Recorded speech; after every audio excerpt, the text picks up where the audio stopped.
Tiger শিবিরে প্রত্যাবর্তনের এক দারুণ দৃষ্টান্ত বলাই যায় তাসকিন আহমেদকে। 2019 বিশ্বকাপে ইনজুরির কারণে বাদ পড়ে অশ্রুসিক্ত হয়ে আবারও ফিরে আসার গল্প লিখেছেন তাসকিন। চলতি বছর এই পেসারের জন্যই বিশ্বকাপের দল ঘোষণায় বিলম্ব করে বিসিবি। দায়িত্ব বাড়িয়ে দেয়া হয় সহ অধিনায়কের ভূমিকা। এমন মর্যাদার সম্মান 22 গজে দিতে চান তাসকিন।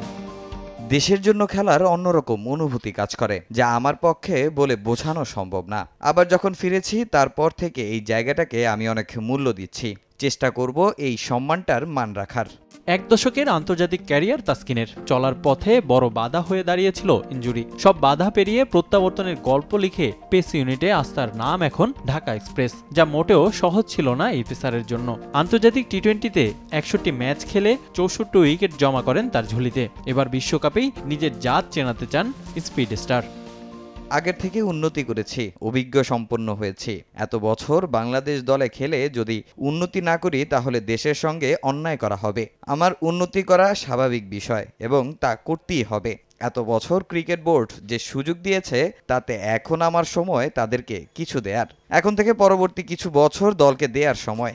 প্রথমবারের মতো নতুন আরও একটি পরিচয় নিয়ে বিশ্বকাপের মঞ্চে তাসকিন। দল নিয়ে বেশ আত্মবিশ্বাসী তিনি। তবে টাইগারদের দৃষ্টি শ্রীলঙ্কা, দক্ষিণ আফ্রিকার দিকে থাকলেও নেপাল, নেদারল্যান্ডসকে সমীহ করছেন তিনি। প্রথম 2টা ম্যাচই big match, Sri Lanka, south Africa. আর টি-20তে যে কেউ যে কোনো দলকে হারিয়ে দিতে পারে যে কোনো সময়। তাই নেদারল্যান্ডস, নেপালকে হালকাভাবে নেওয়ার কিছু নেই। টি-20তে যে কোনো সময় যে কোনো কিছু ঘটে যেতে পারে। তবে অবশ্যই আমরা সেকেন্ড রাউন্ডে যাব। তবে বিশ্বকাপের এবারের আসরেও ইনজুরি তাড়িয়ে বেড়াচ্ছে তাসকিনকে। ফুল ফিট না হলেও আশার খবর দিয়েছে বিসিবি মেডিকেল টিম। শ্রীলঙ্কার বিপক্ষে প্রথম ম্যাচ থেকেই তার সার্ভিস পাবে বাংলাদেশ।